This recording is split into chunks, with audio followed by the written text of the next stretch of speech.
The Management Prize.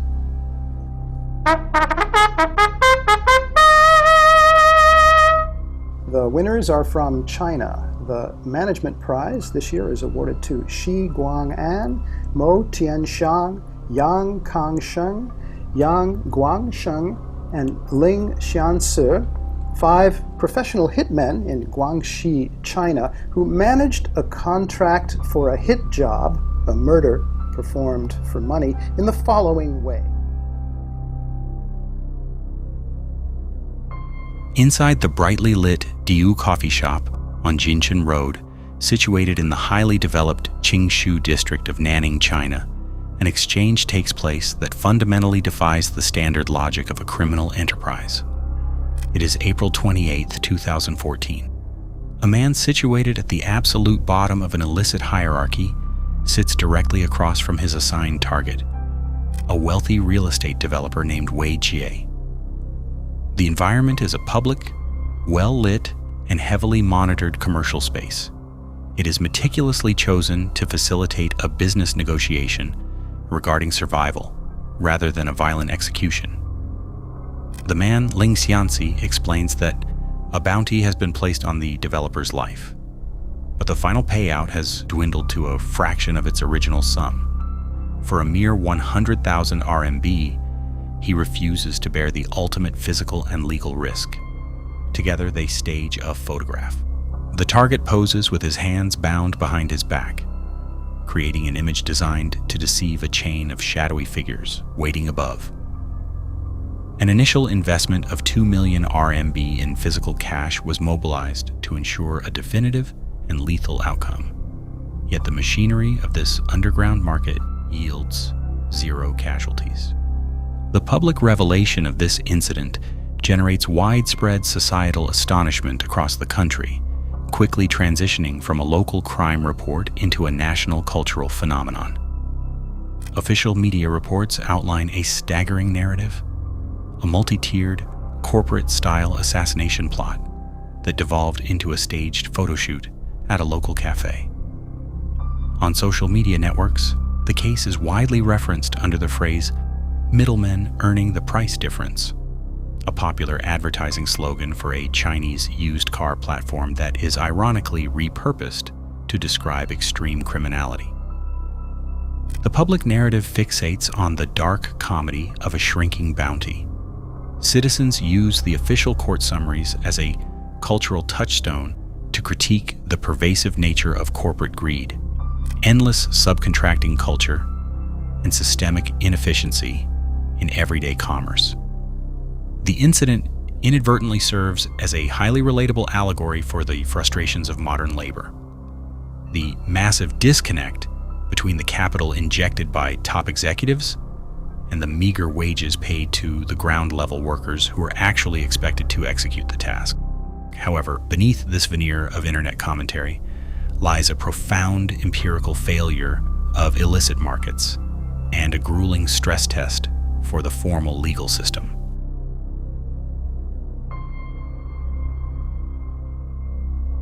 To comprehend the genesis of this multi-layered conspiracy, we must first dissect the socio-economic topography of the Guangxi Autonomous Region, specifically its capital Nanning, during the early 2000s. During this epoch, the city is undergoing an aggressive phase of urban expansion and infrastructural development. This rapid growth is driven largely by massive, often unregulated influxes of speculative capital directed into real estate and property development. The formal banking sector frequently struggles to keep pace with the voracious financing demands of mid-tier developers. Consequently, this financial vacuum is filled by a proliferation of shadow banking practices, complex joint ventures heavily reliant on interpersonal trust, and highly leveraged private equity agreements that operate entirely outside the strict purview of state financial regulators. In August 2012, an established businessman named Tan Yuhui enters this volatile ecosystem. Tan serves as the legal representative of Heishanbai Road and Bridge Management Company. He signs agreements to invest heavily in 2 local entities, Guangxi Guisheng Real Estate Company and Nanning Nature Garden Property Development Company. This specific period in Guangxi is characterized by a distinct brand of frontier capitalism. Tan originally hails from Shanglin County, a region culturally synonymous with extreme, high-risk entrepreneurialism.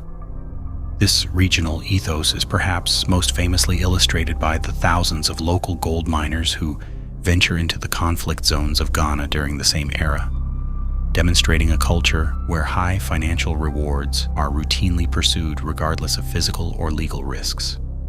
In such an environment, formal legal frameworks and civil dispute resolutions are frequently viewed as secondary to extra-legal leverage and raw capital power. Known by the underworld moniker 14th Brother, Tan represents the dangerous intersection of legitimate commerce and organized crime. His access to liquid capital is substantial, and he operates with a deep-seated belief that wealth can seamlessly purchase impunity and operational efficiency.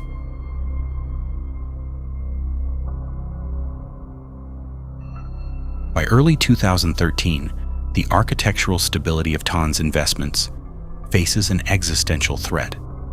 The victim, a businessman and real estate developer Wei Jie, initiates civil litigation against Guisheng Real Estate and Nature Garden Property over a collaborative development dispute.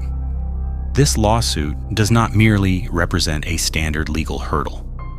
In the Chinese real estate sector, civil lawsuits initiated by cooperative partners can trigger immediate judicial asset freezes, effectively paralyzing a company's operational liquidity. For Tan, this litigation threatens to freeze corporate assets, halt ongoing construction projects, and completely collapse the highly leveraged financial scaffolding of his investments. Faced with this threat, Tan rationalizes that a 2 million RMB capital outlay to physically eliminate the plaintiff, Wei, is a viable, albeit extreme, cost of doing business. This commodification of violence underscores a severe localized failure in the rule of law. The principal investor genuinely believes that deploying capital to hire an assassin is a more reliable, efficient, and definitive mechanism for dispute resolution than enduring the lethargic processes of the Nanning civil courts. In October 2013, fearful of impending financial losses, Tan formally initiates the conspiracy by contacting an associate named Shi Guang'an to eliminate Wei Ji. During a clandestine meeting at Litang Town in Binyang County, Tan delivers a comprehensive target intelligence package. This package includes copies of Wei's identification cards, phone numbers, and vehicle license plate data. Alongside this operational intelligence, Tan provides exactly 2 million RMB in physical cash. Notably, Tan remains completely detached from the violent reality of his request, acting purely as an offshore financier to the crime. He expects swift resolution, but the structural flaws of the black market are about to manifest.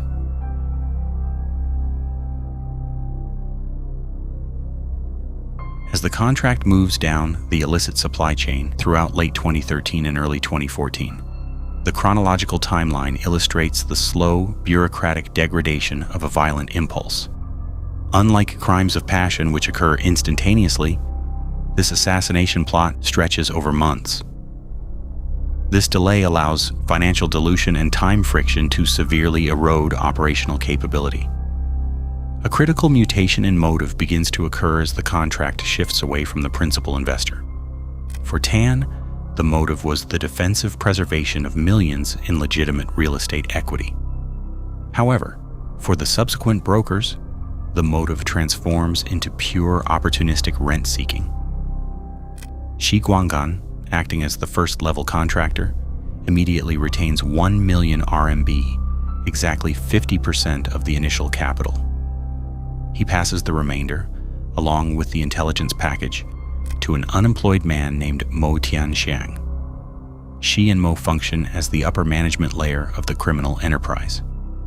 Neither possess equity in the real estate dispute, nor do they harbor any personal animosity toward the target. Neither has a documented history of severe violent crime.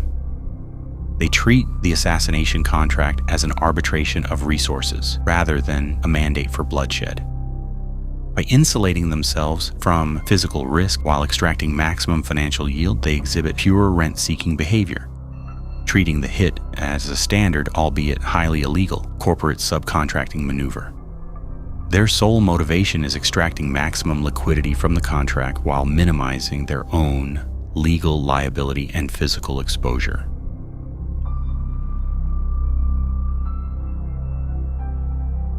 In April 2014, believing he possesses maximum leverage over the principal architect, Shi Guangxi contacts Tan to demand an additional 1 million RMB upon completion of the task. It is an extortionate request which Tan approves.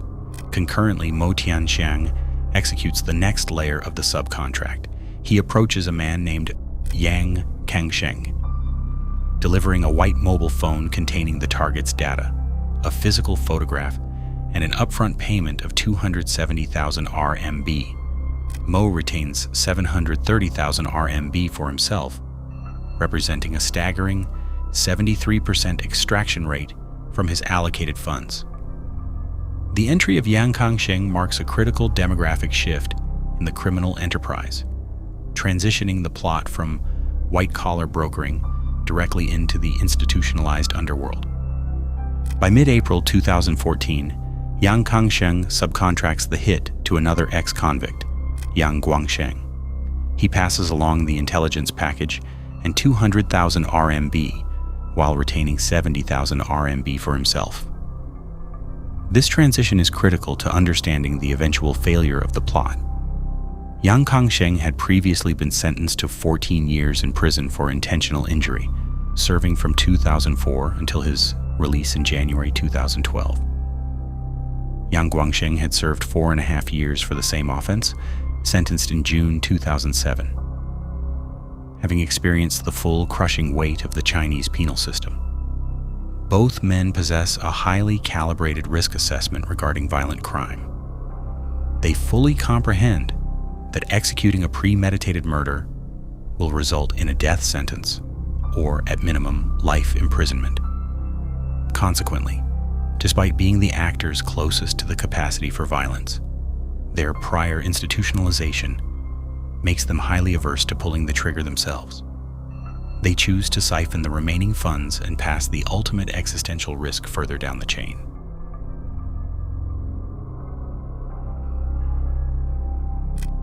In late April 2014, Yang Guangxi executes the fourth and final subcontract. He offers a local Nanning resident named Ling Xianxi a mere 100,000 RMB to perform the murder. Positioned at the very bottom of the contracting pyramid, Ling faces a proposition that offers a 95% depreciation from the original capital allocation. In exchange for this fraction of the budget, he is expected to bear 100% of the legal and physical risk. Ling's psychological profile is arguably the most pragmatic of the entire group. Upon evaluating the parameters, he recognizes the profound asymmetry between the meager reward and the terminal penalty. Rather than reject the contract outright, which might provoke violent retaliation from his underworld superiors, or execute the hit, Ling innovates a third path: criminal fraud and staged compliance. This structural flaw, the fundamental divergence in motive from desperate capital preservation at the apex, to risk-free profiteering in the middle, to basic survival logic at the base, guarantees the conspiracy's ultimate failure. On April 28, 2014, Ling contacts the target Wei Jie via a handwritten note left for him, arranges a meeting at the Diu coffee shop, and confesses the entirety of the plot. During this pivotal meeting, Ling surrenders the primary vector of criminal intelligence directly to the victim. He hands Wei the white mobile phone containing all the operational surveillance, photographs, and license plate data. This physical transfer of evidence is meant to signify the termination of the threat, but ironically, it will become the critical point of failure in the subsequent legal prosecution. By breaking the chain of custody of the white phone, Ling inadvertently arms defense attorneys with a massive legal loophole.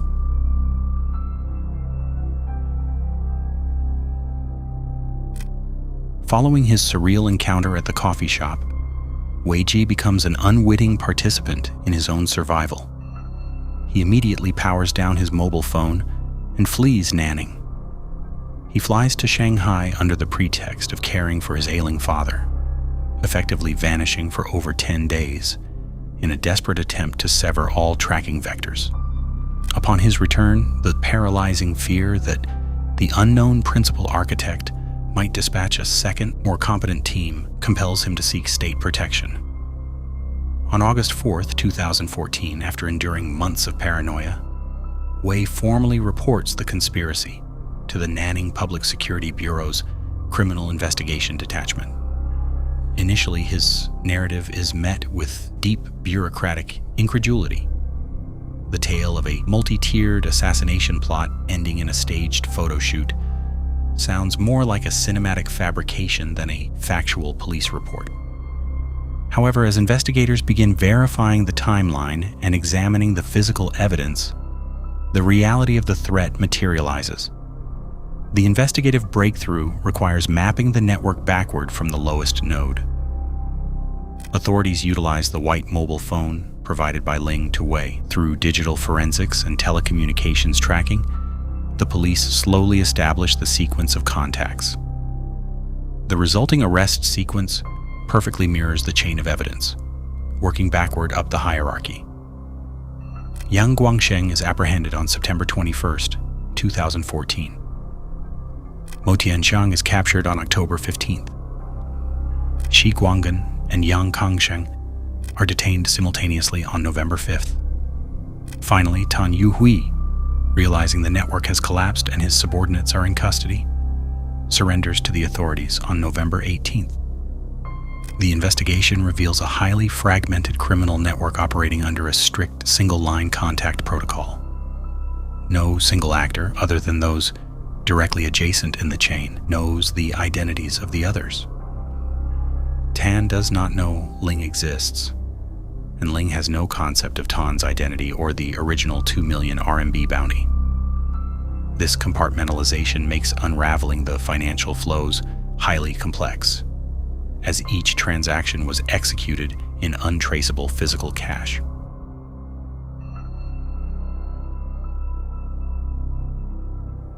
The judicial trajectory of this case serves as a profound commentary on the evolution of the Chinese legal system. It specifically reflects the intense friction introduced by the trial-centered judicial reforms implemented around 2015 and 2016.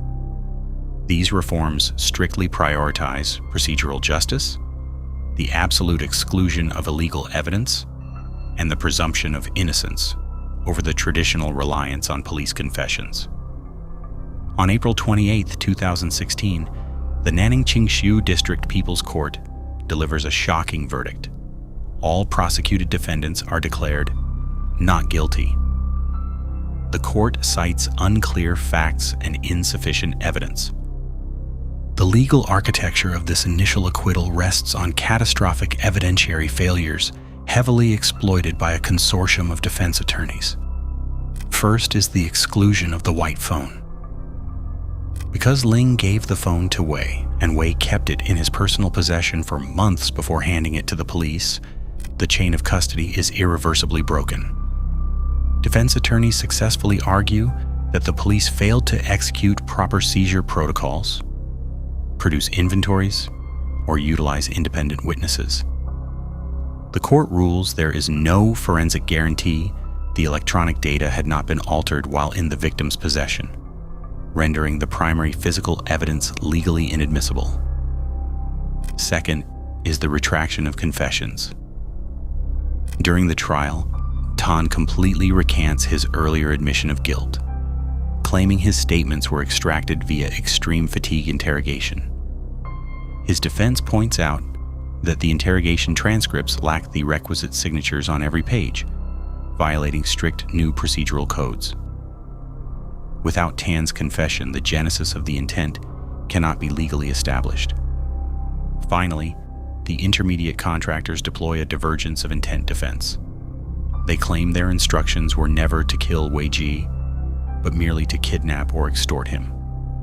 Because the verbal instructions accompanying the cash transfers are fiercely disputed, the court cannot unequivocally prove a continuous shared intent to commit murder across all 6 individuals.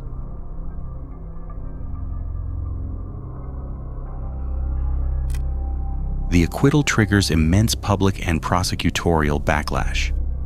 The Nanning Qingshu District Procuratorate immediately lodges a prosecutorial protest, arguing the first instance court erred in its application of the law. In late 2016, Nanning Intermediate People's Court reviews the protest, revokes the initial acquittal, and remands the case for a retrial. During the retrial phase in mid-2018, the defendants maintained their robust posture, demanding new evidence and forcing delays. The legal stalemate is finally broken on October 17, 2019, at the Nanning Intermediate People's Court. The appellate court conducts a holistic reassessment of the evidentiary ecosystem. Moving away from the hyper-technical procedural dismissals of the lower courts, they synthesize the financial paper trails, the initial confessions, the undeniable reality of the staged photograph, and the logical flow of capital. They reconstruct the uninterrupted chain of homicidal intent. The court definitively rules that the network had engaged in a premeditated conspiracy for the deliberate and illegal deprivation of human life. This act, despite its spectacular failure, legally constitutes intentional homicide under Chinese criminal law. The final sentencing paradigm reflects a nuanced judicial understanding of the hierarchy of culpability within a subcontracted crime. Tan Yuhui, as the capitalist architect, receives 5 years in prison. Shi Guanggan receives 3.5 years. The 2 Yangs each receive 3 years and 3 months. Mo Tianxiang is sentenced to 3 years, and Ling Xianxi receives 2 years and 7 months. The relatively lenient durations of these sentences acknowledge the legal doctrine of a crime that was voluntarily abandoned prior to execution, as well as the complete lack of physical harm inflicted upon the victim.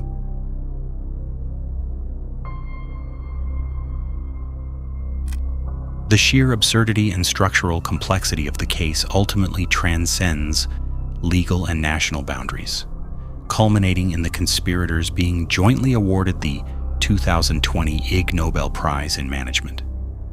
Conferred by the Annals of Improbable Research at Harvard University, the award elevates the Guangxi assassination plot from a localized true crime anecdote to a profound empirical validation of established economic and management theories.